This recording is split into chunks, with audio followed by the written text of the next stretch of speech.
अस्सलाम वालेकुम स्टूडेंट्स। आज से हम आपकी थर्ड ईयर के सिलेबस की रिवीजन स्टार्ट कर रहे हैं। मैंने आपसे गूगल क्लासरूम में पूछा था कि आपको जो टॉपिक्स मुश्किल लगते हैं आप वो ज़रूर शेयर करें। चुनांचे सबसे पहले हम उन्हीं टॉपिक्स की रिवीजन करेंगे जो कि आपको मुश्किल लगते हैं। इसके बाद इंशाल्लाह हम बाकी सब टॉपिक्स की एक उसका हल्का सा जो है वो ब्रीफ रिव्यू ज़रूर लेंगे। अब आप टेस्ट सेशन के लिए भी तैयार हो जाइए क्योंकि इंशाल्लाह नेक्स्ट वीक से आपके टेस्ट भी स्टार्ट हो जाएंगे। रिवीजन में हमारा पहला टॉपिक है इजारादारी।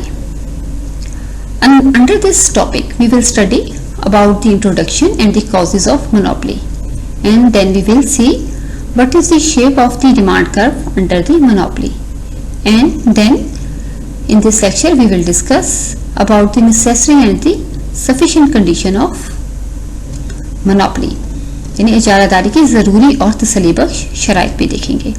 और इसके अलावा हम फर्म का तवाज़ुन यानी equilibrium of the firm under monopoly इसको भी डिस्कस करेंगे। ये हमारे आज के टॉपिक्स हैं। What is monopoly? In fact, monopoly is totally opposite market structure of perfect competition. और ये भी कहा जाता है कि इजारादारी जो है वो मुकम्मल मुकाबले की जिद है। Monopoly is a market structure characterized by a single seller selling a unique product in the market. In a monopoly market, the seller faces no competition as he is the sole seller of the goods with no close substitutes. He enjoys the power of setting the price for his goods. The main characteristics of the monopoly are as the monopolistic firm is a price maker. He is not a price taker as in the case of the perfect competition. And there are barriers to entry. And the demand curve under the monopoly market structure is downward sloping. There is no close substitute for the goods produced by the monopolistic firm, and there is the full control over the supply by the monopolist, and there is no difference between the firm and the industry as in the case of other market structure, and the firm is itself an industry. We will discuss all these characteristics in detail in the next section. Here are some salient features of monopoly. The first one is that the monopolistic firm has full control over the production of a good and over the supply of the commodity. पैदावार पर मुकम्मल control है और फरोख्त पर भी मुकम्मल control है। क्योंकि इजारादार किसी शय को प्रोड्यूस करने वाला एक सिंगल एंटरप्रेन्योर होता है, कोई और फर्म ऐसी नहीं होती जो कि वही शय जो है वो पैदा कर रही हो। नतीजतन जो है उसको शय की प्रोडक्शन पर मुकम्मल तौर पर कंट्रोल होता है, उसका किसी के साथ कोई भी कंपटीशन नहीं होता। चुनांचे कमोडिटी की प्रोडक्शन, उसकी पैदावार से मुतालिक तमाम तर फैसलाजात यानी शय का रंग, साइज, शक्ल तमाम तर जो है इजारादाराना फर्म जो है वो खुद करती है। अगरचे बाकी फर्म्स भी खुद करती हैं, लेकिन वो दूसरे जो फर्म्स हैं उनके प्रोडक्ट को भी सामने रखती हैं क्योंकि मार्केट में उनके प्रोडक्ट का दूसरी फर्म्स की प्रोडक्ट से एक कंपटीशन होता है। लेकिन यहाँ जो है इजारादारा फर्म को अपनी शय की प्रोडक्शन पर, प्रोडक्शन टेक्निक्स पर, हर चीज पर जो है वो मुकम्मल तौर पर कंट्रोल हासिल होता है। इसी तरह मार्केट में भी इजारादाराना फर्म, मोनोपोलिस्टिक फर्म जो है वो एक सिंगल सप्लायर के तौर पर सामने आती है। कोई और फर्म नहीं होती जो कि उस कमोडिटी को जो है वो सप्लाई कर रही हो, तो गोया उसको कमोडिटी की सप्लाई पर मुकम्मल मोनोपोली हासिल होती है, मुकम्मल कंट्रोल हासिल होता है। और इजारादार या मोनोपोलिस्ट जो है वो सिंगल एंटरप्रेन्योर होता है, कोई और फर्म उस शय को जो है वो पैदा नहीं कर रही होती और इसलिए जो है वो अपनी मर्जी के मुताबिक जो है वो कमोडिटी की क्वांटिटी और उसकी प्राइस से मुताबिक जो है वो फैसला करते हैं। चूंकि इजारादार हमारा वाहिद फरोख्तकार होता है यानी कि सिंगल एंटरप्रेन्योर होता है, नतीजतन जो है वो प्राइस मेकर होता है। यदि वो इजारादाराना फर्म शय की प्राइस जो है वो खुद डिटरमिन करती है, वो मुकम्मल मुकाबले की तरह प्राइस टेकर नहीं होती। मुकम्मल मुकाबले में जैसे कि हमने देखा था कि प्राइस जो है वो मार्केट डिमांड और मार्केट सप्लाई से जो है वो डिटरमिन हो जाती है और जो प्राइस एक दफा डिटरमिन हो जाए वो तमाम के तमाम फरोख्तकार और जो प्रोड्यूसर्स हैं मुकम्मल मुकाबले में ठीक वही प्राइस जो है वो चार्ज करते हैं, गोया कि वो प्राइस टेकर होते हैं। लेकिन मोनोपोली की एक बहुत बड़ी खसूसियत यह है कि यहाँ फर्म जो है वो प्राइस टेकर नहीं है, बल्कि वो खुद जो है वो प्राइस को डिटरमिन करती है, वो प्राइस मेकर होती है। तो यहाँ क्या ये सवाल पैदा होता है कि क्या फर्म जो हैं वो बहुत ज्यादा हाई प्राइसेस चार्ज करती हैं? जी हाँ, बाज़ औक़ात ऐसे भी होता है कि फर्म जो है वो बहुत ज़्यादा हाई प्राइस चार्ज करती हैं, लेकिन ऐसा हमेशा नहीं होता, क्योंकि जो मोनोपोलिस्ट है उसको हमेशा इस चीज़ का खतरा मौजूद होता है कि हो सकता है कि फर्म जो है उस पर उसको चेक करे और अगर वो बहुत ज़्यादा हाई प्राइसेस जो है वो चार्ज कर रही हो तो उससे जो है ये मोनोपोली का इख्तियार जो है वो छीन ले और बाकी फर्म्स को भी जो है इस सनत में जो है वो दाखिले की इजाज़त दे दे। चाहे आमतौर पर जो मोनोपोलिस्ट हैं वो हाई प्राइसेस तो चार्ज करते हैं लेकिन बहुत ज़्यादा हाई चार्ज नहीं करते। बहरहाल यहाँ केस टू केस वैरायटी होती है। फिर उस शे का जो है जो कि मोनोपोलिस्ट फर्म प्रोड्यूस कर रही होती है उसका कोई क्लोज सब्स्टिट्यूट भी नहीं होता। हम आमतौर पर ये जितने भी फीचर्स पढ़ रहे हैं ये दरहकीकत में प्योर मोनोपोली के हैं, खाली सजारादारी। और जिस तरह मुकम्मल मुकाबला अपनी अमली शक्ल में जो है वो कभी भी दुनिया में वजूद नहीं आया, इसी तरह प्योर इजारादारी की भी हमें आजकल रियल वर्ल्ड में कोई भी एग्जाम्पल जो है वो नहीं मिलती। अलबत्ता हम जो मोनोपोली का हम मॉडल जो है वो स्टडी कर रहे हैं, ये मॉडल जो है वो हमें उन मार्केट स्ट्रक्चर को समझने में मदद देगा जो कि मोनोपोली के स्ट्रक्चर से मिलते जुलते हैं और आज की रियल वर्ल्ड में जो है वो एग्जिस्ट भी करते हैं। अब यहाँ तक सवाल है इस कैरेक्टरिस्टिक का कि नो क्लोज सब्स्टिट्यूट। तो दरहकीकत में कोई भी आजकल मोनोपोली ऐसी नहीं है कि जिसका कोई भी करीबी सब्स्टिट्यूट ना हो। लेकिन अगर आप एक प्योर मोनोपोलिस्टिक फर्म देखें तो वो उसी सूरत में एग्जिस्ट कर सकती है कि उसका कोई क्लोज सब्स्टिट्यूट नहीं होना चाहिए। इसी तरह इसकी वजह से तमाम के तमाम जो कंज्यूमर हैं वो उस मोनोपोलिस्ट की जो है वो पैदा करदा शे को खरीदने पर मजबूर होते हैं। मोनोपोली में फर्म और सनत का जो डिफरेंस है वो खत्म हो के रह जाता है। हम जानते हैं कि फर्म किसी शे को पैदा करने वाला एक सिंगल प्रोडक्टिव यूनिट होता है और जब इस तरह के एक ही शे को पैदा करने वाले बहुत सारे जो प्रोडक्टिव यूनिट्स हैं उनको इकट्ठा कर लिया जाए तो वो उस प्रोडक्ट की इंडस्ट्री कहलाता है। ये फर्म और इंडस्ट्री का बेसिक डिफरेंस है। लेकिन मोनोपोली में चूंकि एक सिंगल फर्म होती है जो कि शे को प्रोड्यूस कर रही होती है, इसीलिए वो फर्म भी होती है और बैक वक्त वही जो है वो फर्म इंडस्ट्री भी होती है। So there is no difference between firm and industry. Entry मुकम्मल तौर पर जो है वो बैन होती है। कोई भी न्यू फर्म जो है उस जो है वो सनत के अंदर जो है वो दाखिल नहीं हो सकती। Now here we will discuss the causes of monopoly. इजारादारी के क्या क्या असबाब हो सकते हैं। इजारादारी का एक सबब जो है वो खाम माल पर कंट्रोल भी है। इजारादारी इस वक्त पैदा होती है जब किसी फर्म को किसी खास खाम माल पर मुकम्मल तौर पर कंट्रोल हासिल हो। और फिर इसके अलावा इजारादारी इस वक्त भी जन्म लेती है जब किसी एक फर्म को किसी खास पैदावारी टेक्निक यानी टेक्निकल नो हाउ या किसी खास शय की पैदावार पर पैदावारी हकूक हासिल हो। जैसे कि दूसरी जंग अज़ीम से कबल एल्युमिनियम कॉर्पोरेशन ऑफ अमेरिका को अमेरिका भर में एल्युमिनियम की पैदावार पर मुकम्मल तौर पर कंट्रोल हासिल था, क्योंकि उसकी प्रोडक्शन से मुतालिक टेक्निकल नो हाउ जो है वो इसी कॉर्पोरेशन को हासिल थी। फिर इसके अलावा गवर्नमेंट लाइसेंस भी बहुत इंपॉर्टेंट एक सबब है।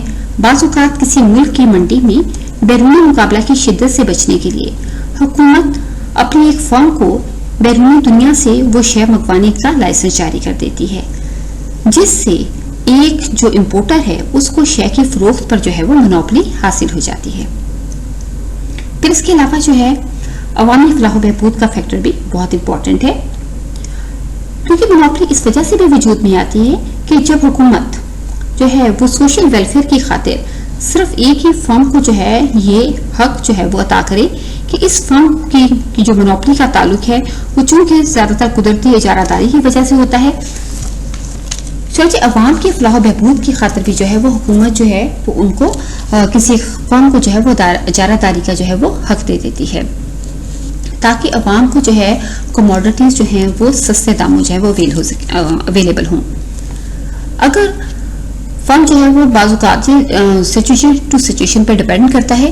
हुकूमत बाजुकात इसलिए भी करती है क्योंकि बाज़ कमोडिटीज़ ऐसी हैं जो कि अवाम की जो है वो बहुत अहम ज़रूरतें ज़िंदगी में शामिल की जाती हैं। चुनांचे अगर उनकी प्रोडक्शन जो है वो पूरे के पूरे जो है वो मार्केट स्ट्रक्चर के हवाले कर दी जाए, जहां बहुत सारी जो है वो फर्म्स उस शेयर को पैदा कर रही हैं, तो इस चीज़ का खतरा मौजूद हो सकता है कि फर्म्स अपने आपस के कंपटीशन में जो है शेयर की कीमत को ज़्यादा रखेंगी और क्वालिटी को जो है वो कम कर देंगी। इस मकसद को भी सामने रखते हुए, गोया सोशल वेलफेयर के पर्पस को भी सामने रखते हुए, एक हुकूमत जो है वो आमतौर पर किसी एक फर्म को किसी स्पेसिफिक शेयर की प्रोडक्शन की इजारादारी अता कर देती है। It is the demand curve under the monopoly. आप स्टूडेंट्स देख रहे हैं यहाँ मार्जिनल रेवेन्यू और एवरेज रेवेन्यू कर्व दोनों नेगेटिवली स्लोप्ड हैं, जबकि परफेक्ट कंपटीशन में हमने देखा था कि एवरेज रेवेन्यू और मार्जिनल रेवेन्यू दोनों खत ना सिर्फ एक दूसरे पर कोइंसाइड करते हैं, यानी वो एक ही खत होता है, बल्कि वो खत जो है वो आउटपुट के एक्सिस के बिल्कुल पैरेलल होता है, यानी एक हॉरिजॉन्टल कर्व की सूरत में हमारे सामने नजर आता है।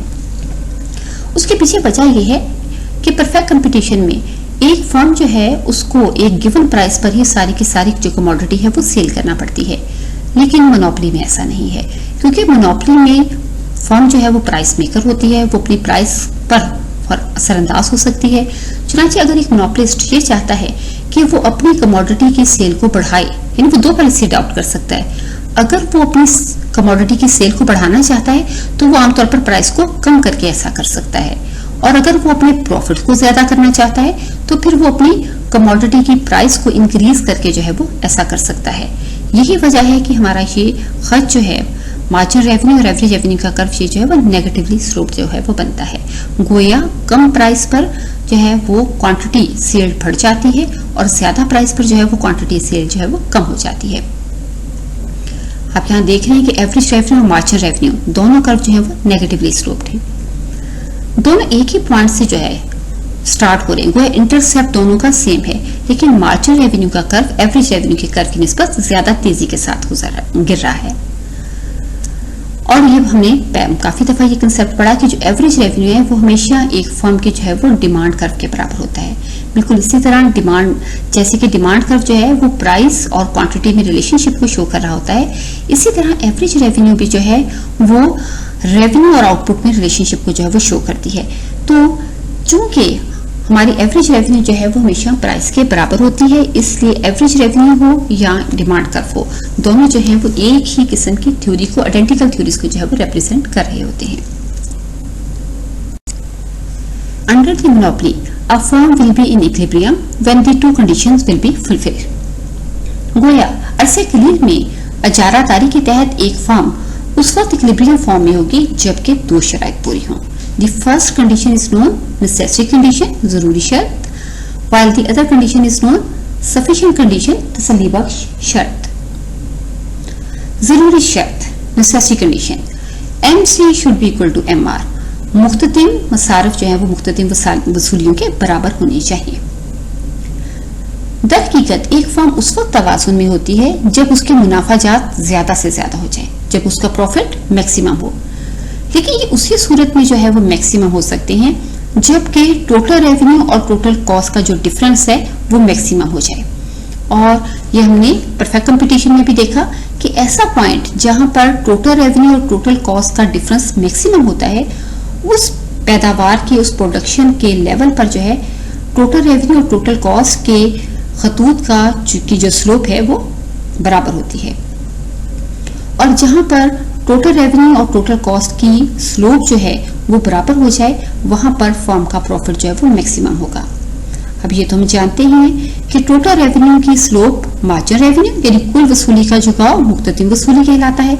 इसी तरह टोटल कॉस्ट की स्लोप जो है वो मार्जिनल कॉस्ट यानी कुल मसारिफ का झुकाव मुख्ततिम मसारिफ कहलाता है। तो इसका मतलब ये हुआ कि तवाज़ुन के वक्त यानी फर्म का मैक्सिमम प्रॉफिट उस वक्त होगा जबकि मार्जिनल रेवेन्यू मार्जिनल कॉस्ट के बराबर हो, मुख्ततिम मसारिफ मुख्ततिम वसूलियों के बराबर हो। ये तवाज़ुन की जो है इक्विलिब्रियम की जरूरी शर्त है। जबकि सफिशिएंट कंडीशन यानी तवाज़ुन के वक्त सिर्फ इतना ही होना काफी नहीं है कि मार्जिनल कॉस्ट मार्जिनल रेवेन्यू के बराबर हो, बल्कि ये भी जरूरी है कि मार्जिनल कॉस्ट का खत जो है वो मार्जिनल रेवेन्यू के खत को जो है वो नीचे से जो है वो कता करे। यानी slope of margin cost should be greater than the slope of margin revenue.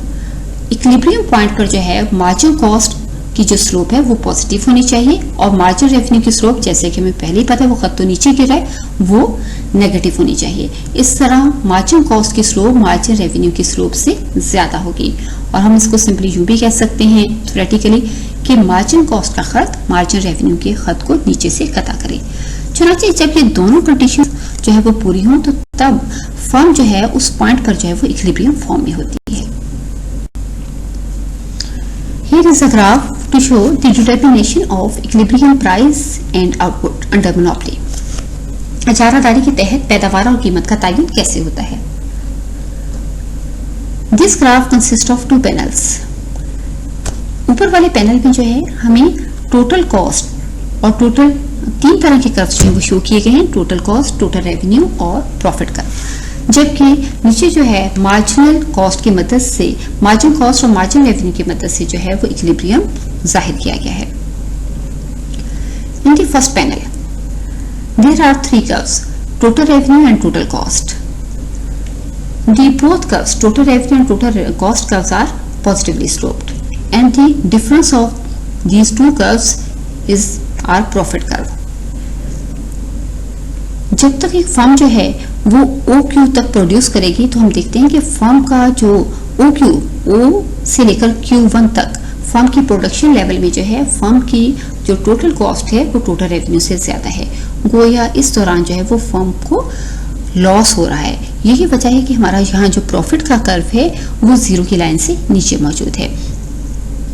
जैसे जैसे जो है वो फर्म मजीद प्रोड्यूस करती चली जाती है, यानी उसका प्रोडक्शन लेवल वो OQ1 से बढ़ता है, OQ1 से OQ2 तक प्रोडक्शन लेवल में उसकी टोटल रेवेन्यू जो है वो मुसलसल ज्यादा हो रही है। अगरचे टोटल कॉस्ट भी बढ़ रही है लेकिन टोटल रेवेन्यू के बढ़ने की रफ्तार टोटल कॉस्ट की जो है बढ़ने की रफ्तार से जो है वो ज्यादा है। नतीजतन जो है दोनों का डिफरेंस जो है वो बढ़ता चला जा रहा है।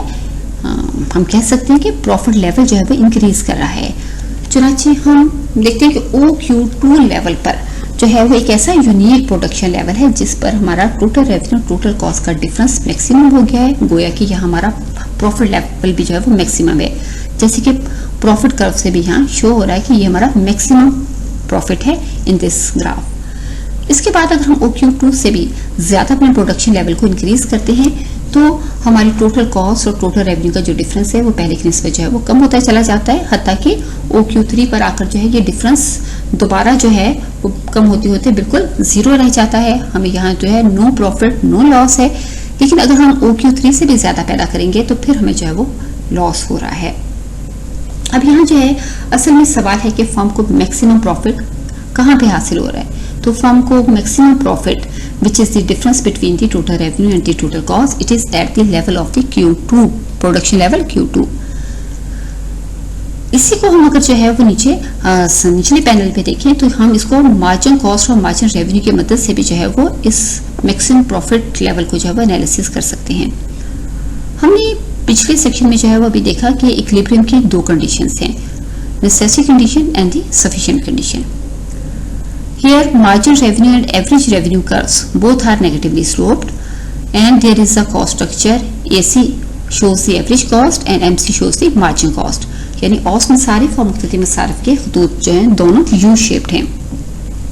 And the firm is in equilibrium at the point E because E fulfill the first condition which is margin revenue should be equal to the margin cost।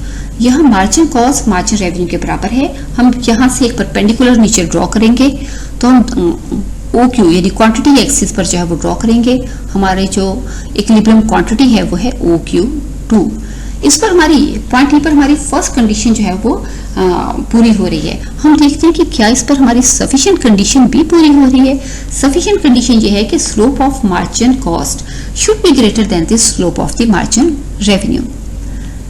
Margin cost की स्लोप पॉइंट ई पर जो है वो positive है, जब क्योंकि ये खत पॉजिटिवली स्लोप है, ऊपर को बढ़ रहा है, जबकि मार्जिन रेवेन्यू की जो स्लोप है वो नेगेटिव है क्योंकि मार्जिन रेवेन्यू का कर्व जो है वो नीचे को गिर रहा है। चुनांचे ये साबित हुआ कि at the point E slope of marginal cost is greater than the slope of marginal revenue.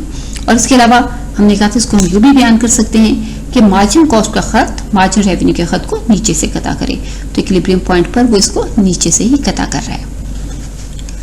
चलिए हमारे इक्विलिब्रियम पॉइंट तो डिसाइड हो गया, इट इज पॉइंट ई, और हमने यहाँ से एक परपेंडिकुलर नीचे क्वांटिटी के एक्सिस पर गिराया, तो हमारी जो कुल क्वांटिटी जो प्रोड्यूस की जा रही है यह है OQ2, ये हमारी प्रॉफिट मैक्सिमाइजिंग क्वांटिटी है, यानी मुनाफे को ज्यादा से ज्यादा करने वाली पैदावार है। अब हम देखेंगे कि हमारा जो है वो टोटल कॉस्ट कितनी है और टोटल रेवेन्यू कितनी है, ताकि हम इन दोनों के डिफरेंस की मदद से अपने प्रॉफिट को मेजर कर सकें। टोटल रेवेन्यू को मेजर करने के लिए हम इसी पॉइंट ई से जो है एक परपेंडिकुलर ऊपर जो है वो एवरेज रेवेन्यू के कर्व तक जो है वो ड्रॉ करेंगे। तो ये पॉइंट ई पर जाकर जो है वो AR यानी एवरेज रेवेन्यू के खत को जो है वो टच करता है। हमारी जो यहाँ एवरेज रेवेन्यू है ये बराबर है AQ2, चुनाचे और टोटल जो क्वांटिटी प्रोड्यूस हो रही है वो OQ2 है। अगर हम AQ2 जो कि एवरेज रेवेन्यू है उसको क्वांटिटी यानी OQ2 से मल्टीप्लाई करेंगे तो टोटल एरिया जो कि टोटल कॉस्ट की नुमाइंदगी कर रहा है वो है OQ2AP। OQ2AP ये हमारा जो है वो टोटल जो है वो हमारी रेवेन्यू है। अब हम देखेंगे टोटल कॉस्ट कितनी है, तो टोटल कॉस्ट के लिए जाहिर है हमें फिर एवरेज कॉस्ट कैलकुलेट करना पड़ेगी। हम जो है यहीं से OQ2 से जो है वो एक परपेंडिकुलर ऊपर की तरफ जो है वो ड्रॉ करेंगे एवरेज कॉस्ट के कर्व तक। तो BQ2 हमारी जो है वो एवरेज कॉस्ट है। हम BQ2 एवरेज कॉस्ट को क्वांटिटी प्रोड्यूस्ड OQ2 से मल्टीप्लाई करेंगे तो टोटल कॉस्ट है हमारी OQ2BC। अब टोटल कॉस्ट का एरिया OQ2AP से हम टोटल कॉस्ट यानी OQ2BC हम ये माइनस कर देंगे, तो जो हमें एरिया हासिल होगा वो है PABC। ये जो है ये हमारे एबनॉर्मल प्रॉफिट को शो कर रहा है। यहाँ जो मोनोपोलिस्टिक फर्म है वो एबनॉर्मल प्रॉफिट जो है वो अर्न कर रही है। यहाँ फर्म जो प्राइस चार्ज कर रही है फर्म की प्राइस है OP। चुनाचे इस डायग्राम की मदद से हमने देखा कि एक फर्म जो है वो मोनोपोली के अंडर जो है वो किस तरह अपनी प्रोडक्शन और अपनी प्राइस की जो है वो डिटर्मिनेशन करती है। चुनाचे मोनोपोली के अंडर ये मोनोपोलिस्टिक फर्म जो है उसकी जो इक्विलिब्रियम प्रोडक्शन है वो है OQ2 और वो जो प्राइस चार्ज कर रही है वो है OP।